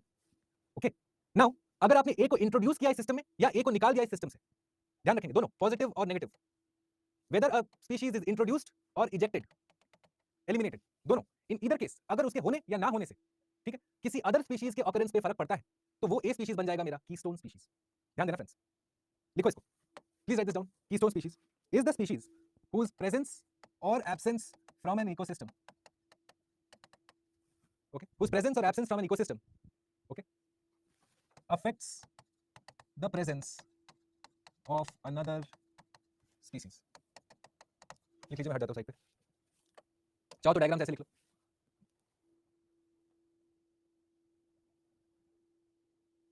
तो ऐसे लिखे, नेक्स्ट पॉइंट लिखो, ये पॉइंट 1 था, 2 ही पॉइंट लिखेंगे। If keystone species is eliminated, अगर आप स्पीशीज को ही मार दोगे, ओके, अगर आप कीस्टोन स्पीशीज को ही मार देते हो, what is going to happen friends? Entire ecosystem में कोलैप्स, एंटायर इकोसिस्टम में कोलैप्स। इसका बहुत अच्छा एग्जांपल मैं देता हूं, चलो देखो कैसे याद आ जाता है कभी-कभी आप लोग के फायदे के लिए। चलिए लिख लो, फिर मैं आपको समझाता हूं। चलो एक एग्जांपल ही दिखाते हैं आपको। ये लिखा गाइस, लिखिए, तो आगे बढ़ो। अब मैं आपको एक चीज दिखाता हूं, रुको। और नया स्टूडियो है तो हम यहाँ पे ये यूज कर पा रहे हैं, चाइना स्पैरो माओ। हाँ भाई क्या बात है, 4 पेस्ट्स कैंपेन। ये देखिए थोड़ा, यहाँ पे देख रहे हो, ये पोस्टर देखो फ्रेंड्स, ये पोस्टर देख रहे हो, ये हुआ था ग्रेट लीप फॉरवर्ड चाइना के हिस्ट्री में, ठीक है, बिफोर चाइना बिकेम चाइना। ये एक्चुअली में मतलब एकदम बहुत इशू था इनका। तो यहाँ पे आए थे एक माओ जेडोंग, इन्होंने आके अपने पहले पहले 10-15 ऑर्डर में से एक ऑर्डर था कि एक 4 पेस्ट क्लीनअप चलेगा, जिसके अंदर बच्चों को आप प्राइस देते थे, कम्युनिटी में जाके आपने स्पैरो को मारने का एक इंसेंटिवाइज कर दिया। हाँ, कि अगर डिस्ट्रिक्ट मजिस्ट्रेट है वो बोलेगा कि सुनो, क्लास के बाद जो लोग मरे हुए स्पैरो को लेके मेरे तहसीलदार के पास जाओगे, हम आपको 500 रुपए देंगे। तो बस चाइनीज जनता पगला गई, चाइनीज जनता जाके धड़ाधड़ स्पैरोज, रोडेंट्स सब मारना शुरू किया। ये देखो, रैट्स, फ्लाइज, मस्कीटो, स्पैरो एकदम फटाफट मारना शुरू किया। इवेंचुअली क्या हुआ, टू द पॉइंट कि आपके जो पेस्ट्स थे, ये भी तो खाते क्या है, रैट, फ्लाइज, मस्कीटो, ये पेस्ट खाएंगे। अब पेस्ट का नंबर ज्यादा हो गया, तो आपका एग्रीकल्चर फेल कर गया। आप जानते हो ग्रेट लीप फॉरवर्ड का मेन क्रिटिसिज्म अगर आप देखोगे कि एक तो शॉर्ट साइडेड विजन था, और दूसरा एक एनवायरमेंटल अवेयरनेस जिसको कहते हैं कि थोड़ा कम था, थोड़ा पढ़ाई कम किए थे। तो उसके चलते उनका एग्रीकल्चर फेल किया, और ये जो प्लान पूरा था कि हाँ भाई हम चाइना अब आगे बढ़ेगा, कदम से कदम मिला के बढ़ेगा, थोड़ा डिले हो गया उसमें, समझे? अब आप पूछोगे क्यों मारने गए थे भाई वो? क्योंकि eventually it was to do with rationalizing, ठीक है, रैशनलाइजिंग। ये देखिए, इसको, इस कैंपेन का क्या नाम है, स्मैश स्पैरोज कैंपेन। देखो इतना मतलब हार्श नाम एक अगर सरकार की पॉलिसी का हो, तो आप समझ सकते हो कि अंत तो अच्छा ना हो रहा। दिस इज व्हाट हैपेंड, ठीक है। तो know about this, why? Because eventually you find that in an ecosystem you can not go ahead and create unevenness from outside. अब आप सोचो टाइगर के एग्जांपल से, चलो coming back to the discussion. अब मुझे बताओ, फॉर एग्जांपल एक फॉरेस्ट में, हाँ, आपके डियर है, बहुत सारे डियर है, ठीक है, आपका ग्रास है बहुत सारा, लो भाई ग्रास लिए, और साथ में है टाइगर, ओके। व्हाट हैपेंस अगर आपने टाइगर को एलिमिनेट कर दिया तो? मान लीजिए 3 तरह के टाइगर आज तक एलिमिनेट हो चुके हैं, वो मैं आपको पढ़ाऊंगा बाद में। आप देखोगे एक बाली का टाइगर है, एक जावा का टाइगर है, और एक कैस्पियन सी का आसपास का टाइगर है। ये आज तक ना एलिमिनेट हो गए, एक्सटिंक्ट हो गए, ठीक है। फॉर एग्जांपल आप देखो डिफरेंट टाइप्स ऑफ टाइगर्स की हम बात करें, एक है साइबेरियन टाइगर, एक है इंडो चाइना टाइगर जो कि आपका जिम कॉर्बेट नेशनल पार्क में मिलता है, एक है रॉयल बंगाल टाइगर जो सुंदरबन में मिलता है, एक है सुमात्रन टाइगर जो इंडोनेशिया में मिलता है, मलायन टाइगर जो आपके म्यांमार, थाईलैंड, वो सब एरिया, मलेशिया, ये सब में मिलेगा, ठीक है। तो क्या हो रहा है, आपके बहुत सारे सब स्पीशीज क्रिएटेड है, आप जाके आपने जावा टाइगर, बाली टाइगर सबको मार दिया, हो गया, डियर का पॉपुलेशन अनरेगुलेटेड, ओवर ग्रेजिंग होगा भर के। इवेंचुअली क्या होगा, ओवर ग्रेजिंग किया आपने, अब वो लैंड इनफर्टाइल हो गया, वहां से डियर निकल जाएगी, आपने इकोसिस्टम खत्म कर दिया। You killed the ecosystem by removing the tiger. Are you getting it? Sachin, ये आप लोग मेंस प्री के पर्सपेक्टिव से कैसे सोचते हैं कि कौन सा क्वेश्चन आएगा इसमें, कौन सा उसमें? सचिन, अगर आप 10 साल तक सिलेबस पढ़ोगे ना डीपली, एवरीडे जैसे हम कर रहे हैं, आपको फेयर आइडिया पता चल जाता है कि एक टॉपिक कहाँ इंपॉर्टेंट है, फिल्म्स के लिए या मेंस के लिए, या इवन इंटरव्यू के लिए। फॉर एग्जांपल आज के डिस्कशन में जब हम डिस्कस कर रहे थे वो एनिमल्स के ऊपर आपको मेकअप लगाना चाहिए कि नहीं चाहिए, ठीक है, वो क्वेश्चन आपका देखोगे, आपका ओपिनियन चेक कर रहा है ना सचिन, तो ओपिनियन बेस्ड क्वेश्चन नॉर्मली आपके इंटरव्यू में पूछे जाते हैं, ठीक है। अगर आप ग्रेटली फॉरवर्ड वाला एग्जांपल की बात करोगे, जहाँ पे एविडेंस मैं आपको समझा रहा हूँ, उस तरह के आपके सवाल पूछे जाते हैं मेंस में, और जहाँ फंडामेंटल्स हम डिस्कस कर रहे हैं वो पूछे जाते हैं प्रीलिम्स में, अगर मैं आपको रफली समझाऊँ तो, ठीक है, दैट इज द ब्रेकअप। पर हाँ 10 साल के बाद आपको बहुत आसान लगेगा sir. It finally means all the species are keystone species. See unless the species के होने या ना होने से मेरे बाकी स्पीशीज के ऊपर इफेक्ट नहीं पड़ता है, तो वो कीस्टोन स्पीशीज नहीं होगा, ठीक है। तो अब भाई नेचर बहुत इंट्रिकेटली काम करता है, आप पहले से शायद बोल नहीं पाओगे कि हाँ भाई मैं अगर मान लो वाइल्ड बोर हटा दूं जंगल से, जंगली सुअर हटा दूं, क्या फर्क पड़ जाएगा? पर यू मे रियलाइज कि वाइल्ड बोर एक फूड चेन में शायद ढोल्स खाते होंगे वाइल्ड बोर को, आपने वाइल्ड बोर को हटा दिया तो आप ढोल्स जा रहे हैं डियर के पीछे। अब डियर के लिए कंपटीशन बढ़ गया, टाइगर भी खाना चाह रहा है, जंगली कुत्ता भी खाना चाह रहा है, ठीक है। Eventually competition leads to antagonism होगा, व्हिच मींस आपका इकोसिस्टम का बैलेंस आपने तोड़ दिया फिर से। आप समझ रहे हो? That is the concept that you should understand कि होने ना होने से किसी और स्पीशीज के ऊपर भी फर्क पड़ेगा। अटेम्प्ट चाहिए तो 10 ईयर प्रॉब्लम, अरे तो उसके बाद पढ़ाया भी तो ना भाई 6 साल तो पढ़ाई खुद के लिए की, उसके बाद तो पढ़ाया भी ना, तो हर साल तो पढ़ते ही रहना। आप लोग उसी पे हट के आप लोग कांसेप्ट देखो यार, ठीक है। What about dodos in Mauritius? See again, unless अब डोडो से क्या इकोसिस्टम सर्विसेज मिल रहे थे वहां पे, हमें वो सब पहले समझना पड़ेगा। अभी आप देखो डोडो का जो रिसेंट न्यूज़ आया है, समवन मेंशन डोडोज, रिसेंट न्यूज़ क्या है कि डोडो का नियरेस्ट कज़न जो है, पहले तो ये लोग डोडो को फिर से रिक्रिएट कर रहे हैं, जैसे शोले बना रहे थे ना ये लोग, राम गोपाल वर्मा की आग, वैसे ही अब नया डोडो बनेगा, ठीक है। पर अब कैसे बनेगा, क्योंकि सारे डोडोस तो मर गए, तो इन्होंने जाके एक Andaman Nicobar, what is the name of that bird, Nicobar pigeon, ठीक है, निकोबार पिजन है एक, उसका जीन्स लेके अब ये डोडो एस्क क्रीचर बनेंगे। मतलब क्या कि वो दिखेगा डोडो जैसा, क्या बिहेव करेगा कि नहीं वो देखना जरूरी है, क्योंकि जेनेटिक्स आ रहा है ना इसमें, ठीक है। तो ये भी एक न्यूज़ है जो आपके हाल फिलहाल में चला है। चलो कीस्टोन स्पीशीज क्रिएट हो गया, समझे, आगे बढ़े, ठीक है। अब फ्लैगशिप स्पीशीज देख लो। फ्लैगशिप स्पीशीज वो होते हैं जो एक एनवायरमेंटल कॉज को रिप्रेजेंट करते हैं, ठीक है, they represent N environmental cause, environmental cause. बताओ भाई डब्ल्यूडब्ल्यूएफ के लोगो पे कौन सा एनिमल है? My previous employers by the way, WWF. Dodo क्या है? डोडो एक बर्ड था, फ्लाइटलेस बर्ड, एमू की भी जैसा। वो पहले मर गया क्योंकि वो अगेन हैबिटेट डिस्ट्रक्शन, लोग गए, लोगों ने मार दिया, लोगों ने साथ साथ में अपने साथ वो रैट्स और ये सब लेके गए, उन्होंने भी जाके मार दिया। एक तो फ्लाइटलेस बर्ड था ना, मतलब उड़ नहीं पाता था, क्या वो तो नहीं होता वो, जो लोग पबजी खेलते होंगे ना, वो जैसे बॉट मारने जैसा है, वो भाग ही नहीं सकता बेचारा, उसको तो मरना ही है। पांडा, करेक्ट। सिमिलरली प्रोजेक्ट टाइगर का आप देखोगे, हाँ, प्रोजेक्ट एलिफेंट देखोगे, जो सबके लिए एक अलग से प्रोजेक्ट चल रहा है, उसको हम कहते हैं फ्लैगशिप स्पीशीज। समझ रहे हो? That is it. Flagship species are those that are represented in environmental conservation, जो कि चेहरा है पूरे कंजर्वेशन प्रोसेस का। What an analogy. मेरा भाई बहुत खेलता था, मैं आज तक नहीं खेला। I used to see him watch play, बहुत मेरे को मजा तो आता था, पर ऐसा मेरे को देखने में ज्यादा मजा आया, मेरे से हो नहीं पाया वो सब। चलो, represent in environmental cause. Okay, तो आप देख लो कौन कौन से हैं हमारे। जायंट पांडा चाइना का, जो WWF के लोगो पे है, ठीक है। याद देखोगे हमारा tiger, Bengal tiger, elephant. Can I say red panda is also a flagship species? बताइए, can I say red panda is a flagship species? Can I say olive ridley turtle is a flagship species? देखो जो news में रहते हैं, जिनके लिए projects चल रही हैं अलग से, snow leopard, flagship species, correct. अब मुझे बताओ, will I consider wild boar as a flagship species? बताओ, वाइल्ड बोर है क्या? आर ढोल्स, ढोल क्या होता है पता है फ्रेंड्स? कितनों को पता है ढोल्स क्या होता है? इंटरेस्ट लेके पढ़ो गाइस, उसके बाद तो बहुत आसान है सब कुछ। ढोल्स क्या होते हैं? Wild dogs. एक तो आपके घर में जो आपका पूछ है, हाँ प्यारा सा वो, मेरे पास भी है, बहुत डोसाइल सा, एकदम चिल, खेलेगा कूदेगा खाएगा, उसको कोई टेंशन नहीं लाइफ में। और एक होते हैं जंगली कुत्ते, ये आते हैं झुंड में, और ये इतने अग्रेसिव होते हैं कि ये सामने किसी को ना नापते। ये एक्चुअली में आप देखोगे ना, they can go ahead and charge elephant का बच्चा आल्सो। आज एलिफेंट का पूरा पैक खड़ा है उधर, और ये पागल कुत्ते ऐसे दौड़ जाते हैं उनको खाने के लिए। ऑब्वियसली नहीं हो पाता, पर जिगरा तो देखो, ठीक है। तो दिस इज इट। ये लोग कोई कंजर्वेशन प्रोजेक्ट के अंदर नहीं है, हाँ, दे आर ऐसे ये साइड कैरेक्टर्स है, हाँ, नहीं। ये है हमारे मेन, ठीक है, विकी कौशल एंड पार्टी, जो जिनके ऊपर पूरा स्पॉटलाइट है। गॉट इट, ठीक है। Not just in eastern Ghat, western Ghat also, yes. Western Nagarhole, Bandipur, Mudumalai. अगर आप कभी मैसूर गए हो, और मैसूर से नीचे एक है काबिनी, काबिनी रिजॉर्ट, वहाँ से अगर आप कभी जाओगे ना, नागरहोल, बंदीपुर, मुदुमलाई रिजर्व्स में, आपको ढोल का साइटिंग बहुत बहुत ज्यादा है। और वहाँ पे जो ड्राइवर होगा वो भी टेंशन में आ जाएगा ढोल को देख के, क्योंकि वो होते ही उस तरह के, लाइक डेविल में केयर एटीट्यूड है उनका। ठीक है, तो ये आप समझ गए, कीस्टोन वर्सेस फ्लैगशिप। ठीक है, एक और कॉन्सेप्ट होता है, उसको भी लिख लो, छोटे से लिख लो इधर, यहीं पे लिख दे रहा हूँ। एक और छोटा कॉन्सेप्ट लिख लीजिए, उसको कहते हैं फाउंडेशनल स्पीशीज। फाउंडेशनल स्पीशीज, ठीक है। ये एक ही लाइन लिखो इसके बारे में, व्हाट इज फाउंडेशनल स्पीशीज, एक लाइन लिख लीजिए बस, जो कि इवेंचुअली अपने प्राइमरी प्रोड्यूसर होते हैं, ठीक है। They are the primary producers that are dominant in an ecosystem. Example बता दो गाइस, कौन कौन से हो सकते हैं मेरे primary producer? Plants obviously, autotrophs, what else? Autotrophs obviously, can I say all my autotrophs? Simple, primary producers that are dominant in an ecosystem. Can I say for example, और स्पेसिफिक एग्जांपल चाहिए तो corals, ठीक है, सारे जो कि आपके primary बना रहे हैं। Got it.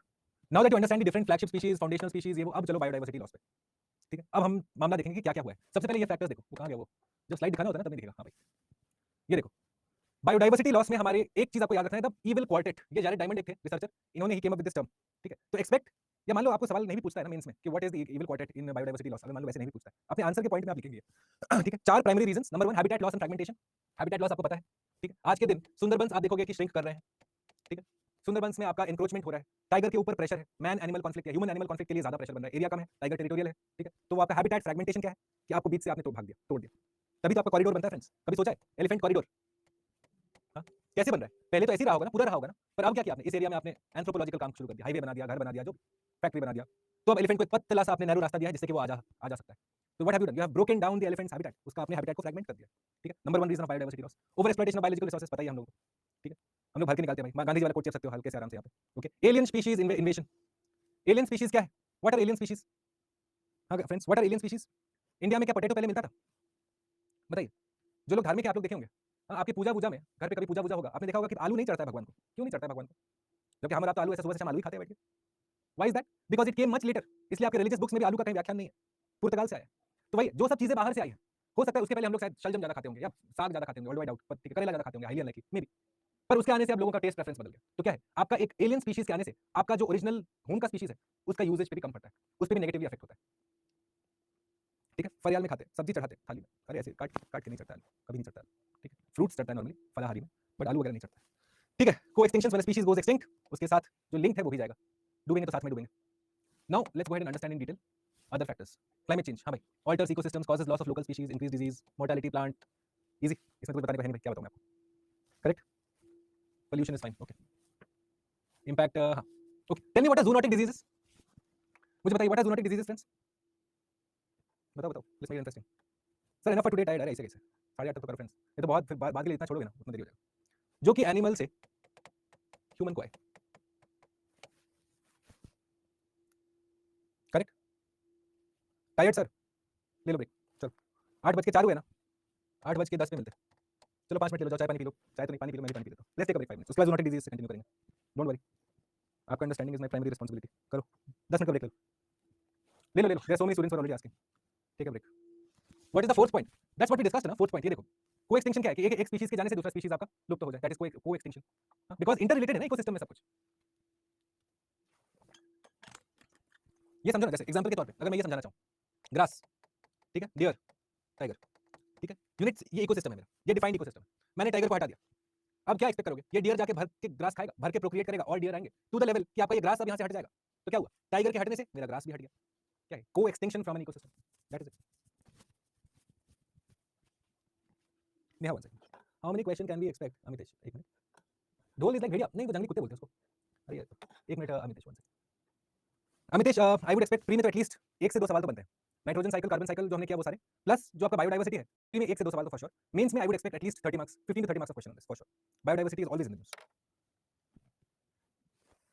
शुभांजलि पूछिए पूछिए, गामा डाइवर्सिटी क्या होता है, बड़ा वाला एरिया का, हेमांगी जो आपने देखा, how not to think negatively, बुलंद रही उदित, डरने का क्या है, फाउंडेशनल स्पीशीज जो मेरा प्राइमरी प्रोड्यूसर है जो खाना बनाता है, for example coral in coral reefs, kelp in kelp forest, या आप देखोगे आपके जो भी ऑटोट्रॉफ्स है, they are all part of primary producer, vegetarianism is good for ecosystem, yes Rajdeep, methane emissions कम होते हैं, जमीन पूछो पूछो, white tiger is not a flagship species, कोई बात नहीं Vedant, I explain it to, समझा ना अभी, शुभांजलि पूछो पूछो,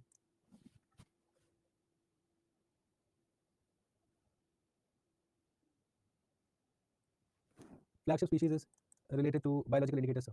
Flagship species is to do with those that have a lot of value in conservation, understand it that way first, okay, that they are essentially being used as the face of the conservation movement, उसके बगैर कुछ हो ही नहीं सकता, वो एक environmental cause को represent करते हैं, ऐसे समझो, आपके चैट्स में देख रहा हूँ, आपका मेल में रिप्लाई करता हूँ, विशाल, अब्दुल, आई विल, जमीन तभी वो पानी के साथ गिरेगा ना, white tiger is, because white tiger is an anomaly ना, white tiger is not a general species, it's a mutation of the genetic expression, for example आप ह्यूमंस में भी देखते हैं ना कि आप एल्बाइनोस देखते हैं, those who look slightly different, right, so are they the general or the exception, they are exception, right, similarly white tiger is also an exception, it's not the general,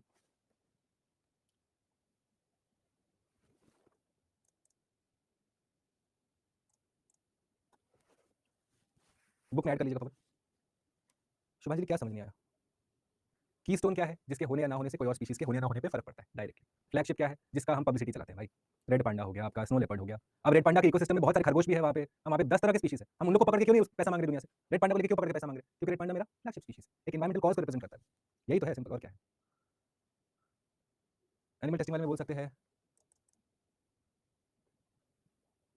Neha सिर्फ एक तरह का टेस्ट हो गया ना, skin वाला, what about जहाँ पे कि आपको ब्रेन स्ट्रक्चर स्टडी करना है, फॉर एग्जांपल एक टेस्ट में आपने देखा था हाउ माउस रेस्पॉन्ड्स टू कोकेन, चलो मैं आपको दिखाता हूँ, रुको गाइस होल्ड योर चैट्स, चलो कुछ इंटरेस्टिंग दिखाता हूँ आपको, जब तक ब्रेक है थोड़ा ये तो देख ही सकते हो क्या जा रहा है, समझने में तो आएगा एटलीस्ट, ठीक है, माउस, भाई नहीं देखना यार क्या है, एक मिनट फ्रेंड्स रुको रुको, माउस रेस्पॉन्स टू,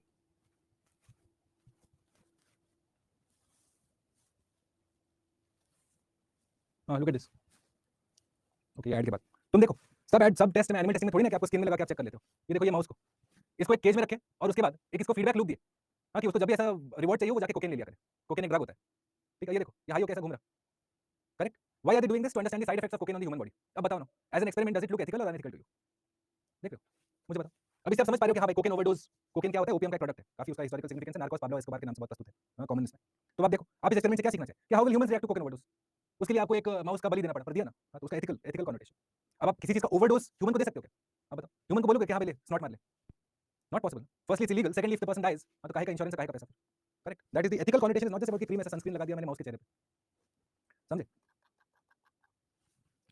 समझे, चलो आगे बढ़ते हैं, फिनिश करते गाइस, नहीं तो आज खत्म नहीं हो पाएगा हम लोग का, फिर anyways running behind, we have done this no, और बायोम्स का जोनेशन हमने किया था ना फ्रेंड्स, अब इंडिया स्पेसिफिक कर लेते हैं एक बार, चलो आप देख लेते हैं, फर्स्ट सेकंड शॉट भारत एक बार देखो, मैंने अच्छे से पढ़ा है, मैंने अच्छे से पढ़ा, एक बार देखिए ध्यान से देखिए, सर हमने 30 राइट्स मारे एमएससी में स्टडी एपिलेप्सी, अरुणिमा वो तो अलाउड है, तो स्टूडेंट करके, तो भैया the conversation has to be like around the rights, it is an ethical based issue, Arunima will you agree, correct, zonation not done, let's do it, ठीक है, चलो चलते हैं, विल डू दिस, इसके बाद मैं आपको रैप कर दूंगा आज के लिए, ठीक है, चलो रुको यार गर्मी लग गई यहाँ पे, आज एसी ऑफ हो गया,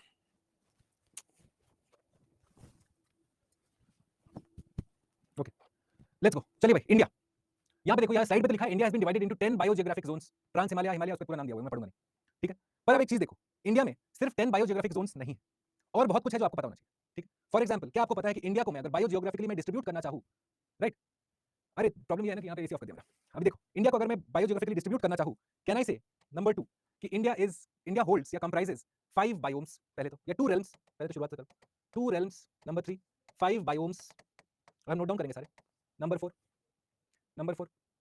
25 बायोजियोग्राफिक प्रोविंसेस, बायोजियोग्राफिक प्रोविंसेस, जैसे अंग्रेजों के प्रोविंसेस थे वैसे इसमें भी है, अब भाई बताऊंगा ना रेल्म क्या होता है, सब बताएंगे, ठीक है, रेल्म का अर्थ क्या है, एक शब्द में अगर समझो, what exactly is a realm, firstly point number 1, it is a large area, बहुत बड़ा एरिया होगा ये रेल्म है, जिन लोगों ने वो देखा है क्या है वो जहाँ पे वो छोटा सा है यार, I forget the name of the thing. Game of thrones. Game of thrones देखा है?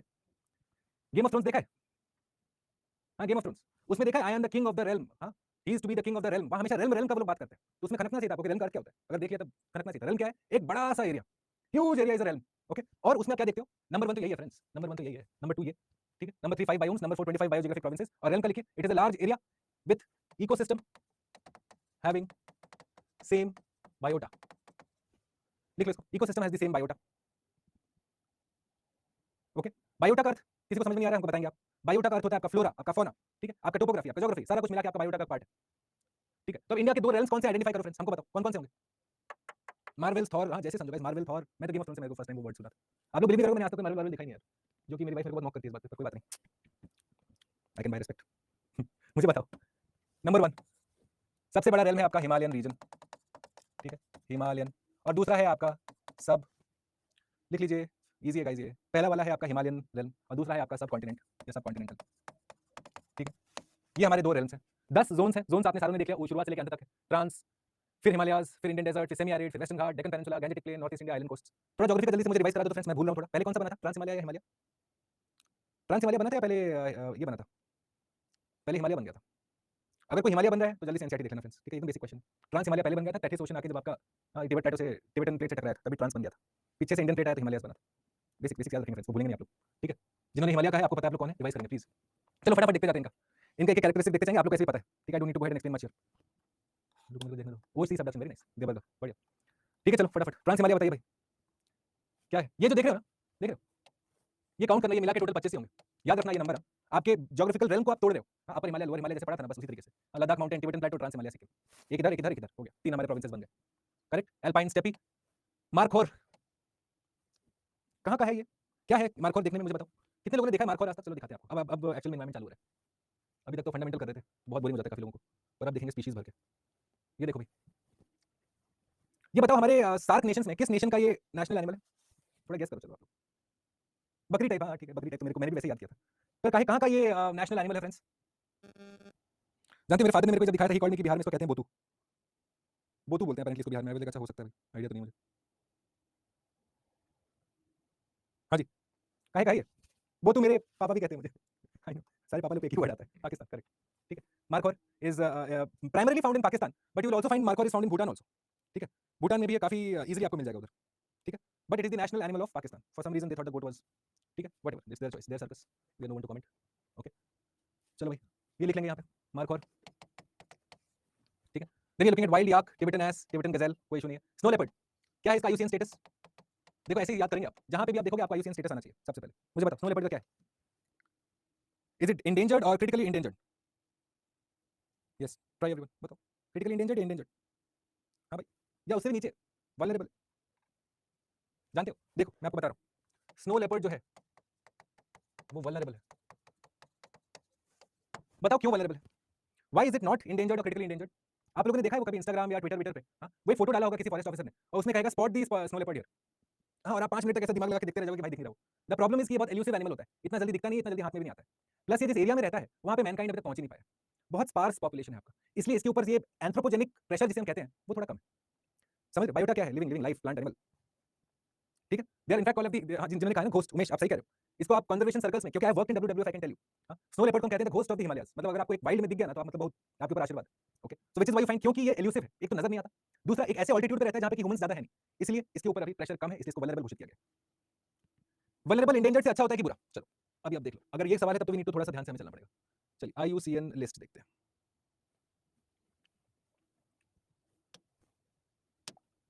ये देखो, ये तो मैं वैसे आपको बायोडाइवर्सिटी कंजर्वेशन में कराऊंगा, but have a look at this, excellent, जैसा चाहिए था वैसे ही खुला। चलो यहाँ पे खोलते हैं भाई, अजीब है यार, यस, नेवर माइंड, ये देखो इधर एक प्राइमरी चीज ध्यान रखेंगे फ्रेंड्स, एक हमारा रेड लिस्ट प्रिपेयर होता है, इस रेड लिस्ट में आप जाके फाइनली एक एनिमल, एक स्पीशीज, चाहे प्लांट का हो या एनिमल का हो, उसके ऊपर कितना प्रेशर है, उसका एग्जिस्टेंशियल थ्रेट कितना ज्यादा है, वो क्लासिफाई किया जाता है। और अभी हाल फिलहाल में थोड़ा ध्यान देंगे फ्रेंड्स, थोड़ा ध्यान देना भी, क्योंकि ये एक और आर्टिकल देखो आप, इसलिए मैं आप लोगों को बता रहा हूं करंट अफेयर्स इंपॉर्टेंट है, ठीक है। Have a look at this particular article, have a look at this, ये देख रहे हो ये आर्टिकल, तो इस पे हम लोग कंटिन्यू करेंगे, थोड़ा ध्यान देखो। Time for version 2.0, IUCN red list is outdated and unreliable. ये आपके मेंस के लिए ना, I can not over stress this my friends, अभी तक हमें बचपन से या जो लोग प्रीवियस अटेम्प्ट कर चुके हैं, आपको एकदम ऐसा आपके टीचर ने घोट-घोट के पिलाया होगा कि आईयूसीएन रेड लिस्ट रट लेना बेटा। पर प्रॉब्लम क्या है आप देखो, let's go back to the diagram, ये वाला नहीं, ये वाला। इधर देखो आप, ये 2 लास्ट वाले देख रहे हो आप? Data deficient and not evaluated. ध्यान दो थोड़ा इधर। ये देख रहे हो ये 2 सेपरेट क्राइटेरिया हैं यहाँ पे जो व्हाइट में लिखे हैं, data deficient and not evaluated. इसका अर्थ क्या है कि eventually zoom mode on, I okay, can I open this? Okay, perfect. Let's look at this friends, अब आपको दिखता होगा। ये 2 वाले देख रहे हो, data deficient not evaluated. Problem यहीं से अराइज होता है। अर्थ का बायोडायवर्सिटी है बहुत ज़्यादा, ठीक है? Species diversity both in plant and in animal आप देखोगे, आज तक हम लोगों ने less than 10% of the species के बारे में पता किया है। लेस देन 10-20%, उससे ज़्यादा नहीं हो पाया आज तक, ठीक है? अब उस 20% का नॉलेज में हमने कैटेगराइज़ किया है कोलैप्स्ड मतलब जो एक्सटिंक्ट हो चुका है, क्रिटिकली एंडेंजर्ड जो होने वाला है, ठीक है? उससे नीचे एंडेंजर्ड, फिर वल्नरेबल, फिर नियर थ्रेटेंड मतलब सिचुएशन हालात बिगड़ रहे हैं। उसके बाद लीस्ट कंसर्न मतलब ठीक है, कोई बात नहीं, इसके ऊपर कोई प्रेशर नहीं। ये अबंडेंस है, नंबर में बहुत ज़्यादा है, ठीक है? ये तो हुआ एक पार्ट ऑफ द स्टोरी। पर अब आप देख रहे हो इस आर्टिकल को, टाइम फॉर वर्जन 2.0, ये लिस्ट है आउटडेटेड और अनरिलायबल। क्यों? क्योंकि of these 2 points, data deficient and not evaluated. आपका बायोडायवर्सिटी का लॉस आप अगर समझना चाहो तो पहले क्या है आपको पता है ना, डीएम साहब आप सारे को पता है कि आपको पहले सर्वे करना होगा। आपको पहले आइडिया होना चाहिए कि कितने लोग हैं मेरे, तभी तो जाके बता पाओगे कि हाँ फलाने का लॉस हुआ है। अगर आपको कितने लोग हैं मेरे डिस्ट्रिक्ट में वही नहीं पता है तो कैसे आप लॉस क्वांटिफाई करोगे? सेम प्रॉब्लम है। हमारा इनसफिशिएंट रिसर्च है, कवरेज इनसफिशिएंट है, अब लिखना नहीं है, इसका मैं नोट्स डिटेल नोट्स लिखाऊंगा। इनसफिशिएंट कवरेज, इनसफिशिएंट से survey, okay. At the same time जितने हमने से आज तक डिस्कवर किए हैं, हाँ, जो भी स्पीशीज हमने डिस्कवर किए हैं, उसमें से ज्यादा के ज्यादा का जो सर्वे हुआ था वो 30 साल पहले हुआ था, हाँ, या 10-20 साल पहले हुआ था। रिसेंट सर्वेज अब नहीं होते हैं आईयूसीएन रेड लिस्ट के। इसके चलते आईयूसीएन रेड लिस्ट को कहा जा रहा है कि ये अब आउटडेटेड है। Are you getting it? इसका नोट्स लिखेंगे गाइस, डोंट वरी, थोड़ा ध्यान दोगे अभी, क्योंकि इससे सवाल फॉर श्योर मैं एक्सपेक्ट करता हूं, मतलब I would prepare for it. Expect क्या करता हूं एज अ स्टूडेंट मैं बोल रहा हूं, मैं प्रिपेयर करके जाऊंगा इसके लिए अगले साल के लिए। तो वहां पे आप जहां नोट्स लिख रहे हो ना, वहां पे ये चीज ऐड करो, उसके बाद रैपिड फॉरवर्ड चलो, just go through the different zones. पर यहां पे एक चीज नोट पे लिखिए पहले आप, only then will you go forward. एक नोट पे लिखो यहां पे, ठीक है? IUCN red list outdated, why? Number 1, insufficient data capture, and number 2, lack of timely survey. ठीक है, ये ध्यान रखेंगे आप। इसके बारे में मैं डिटेल नोट्स बनाऊंगा, पर फिलहाल के लिए अगर एक होमवर्क मैं आप लोगों को दे सकूं, it is to go ahead and read this article, ठीक है? I am going to share this article on my Telegram, या अगर आप straight away you can go ahead down to earth के वेबसाइट पे, अगर आप चाहो तो वहां से भी पढ़ सकते हो, कोई ऐसा ये प्रेशर नहीं है। पर आप देखोगे ये रिसेंटली आया है, लास्ट वीक ऑफ नवंबर में आर्टिकल, तो आई सजेस्ट कि आप इसको पढ़ो एक बार। इसके बाद हम ये कन्वर्सेशन कल जारी रखेंगे। You can quote the exact line Jayanti, IPBS is the alternative. Harshit, well done, बहुत बढ़िया। Harshit, are you there in my current affairs class? Excellent, very well done Harshit, बहुत बढ़िया। I am actually impressed with that suggestion, ये होता है class. हर्षित, हाँ मुझे लगा था, वेल डन, बहुत बढ़िया, एक्सीलेंट। ठीक है, मैं स्लाइड खोल देता हूं, चलिए आप लोग देख लो, पर प्लीज गो अहेड, इस आर्टिकल को पढ़ के आए और ये लिख लीजिए प्लीज। प्रीतम डोनेशन एक बार देख लो, उसमें कुछ ऐसा एक्सप्लेन करने को है नहीं, okay? It is just all fact based है। मैं वैसे भी कल यहां से शुरू करूंगा Pritam, okay? I am going to start from here only, don't worry. We will go through donation, we will go through biodiversity conservation और एक पीवाईक्यू से शुरू करेंगे कल, ठीक है? वो एकदम टेंशन मत लीजिए, हम आपके साथ स्लो चलेंगे, बट हम 100% आपको एक-एक चीज हम करके छोड़ेंगे, ऐसा कुछ छूटेगा नहीं। चलो गाइस, आज के लिए यही रैप करते हैं। थोड़ा हाई प्रेशर क्लास था, पर ठीक है। अब वो बोरिंग पार्ट खत्म हो गया, अगर आपको लग रहा है ना, तो केमिस्ट्री खत्म हो गया, अब सारा का सारा कोर एनवायरनमेंट है। अब जब आपको कोर फैक्ट्स पता है, तो कल से हम सवाल लगाएंगे, कांसेप्ट समझेंगे, आगे बढ़ते चलेंगे। कल से थोड़ा स्पीड होगा गाइस, आज तक ये जो था आखिरी था, okay? Right, before I go, for those of you who want to connect with me, काफी लोग मेरे को ऐसा आपके फीडबैक में भी आप लोगों ने वही लिखा है कि सर अपना वो नहीं बताते, तो ये है मेरा, आप चाहो तो गो अहेड एंड कनेक्ट, ठीक है? भुवन स्टडी आईक्यू के नाम से है, इस पे मैं टेलीग्राम और इंस्टाग्राम दोनों पे हूँ। टेलीग्राम पे मैं नॉर्मली स्टडी मटेरियल शेयर करता हूँ, इंस्टाग्राम पे मैं आपके डाउट्स के लिए अवेलेबल हूँ, ठीक है? और मेल आईडी मेरा है bhuvan.jha@gmail.com, sorry studyIQ.com, okay? @studyIQ.com। कोई भी ऐसा एनवायरनमेंट रिलेटेड डाउट हो, please reach out to me. आप में से काफी लोगों ने स्ट्रैटेजी रिलेटेड डाउट्स मुझे भेजे, मुझे 1-2 दिन का अंतराल दे दीजिए, मैं आपके साथ उसमें जुड़ जाऊंगा for sure, I will respond to you, ठीक है? करेंगे शाफिया, अभी तो करेंगे। हाउ टू सेंड फीडबैक, आपके क्लास खत्म होने के बाद शायद कोई फॉर्म वगैरह आता है, मुझे आइडिया नहीं, बट जहाँ पे भी वो क्लास खत्म होने के बाद आता है, वहाँ पे आपको जैसा सही लगे आप वहाँ पे फीडबैक देंगे। बेस्ड ऑन दैट हम लोग आगे और भी सब्जेक्ट साथ में पढ़ेंगे, ठीक है? चलो बाय, गो अहेड, थोड़ा सा आज रिवाइज करिए एक बार, स्पेसिफिकली वो बायो जियोकेमिकल साइकिल से एक बार देख लो बस, ठीक है? और डोनेशन पढ़ के आइए, आर्टिकल एक बार देख लेना बस। वैसे तो हम कल यहीं से शुरू करेंगे, जोन 1 से विल टेक इट फॉरवर्ड, ठीक है? गॉड ब्लेस यू ऑल, अच्छे से पढ़ो, मन लगा के पढ़ो, मेरा आप सबके साथ बेस्ट विशेस हमेशा रहेगा, क्योंकि आप हमारे स्टूडेंट हो, एक रिस्पांसिबिलिटी है इधर। चलो कल मिलते हैं, बाय।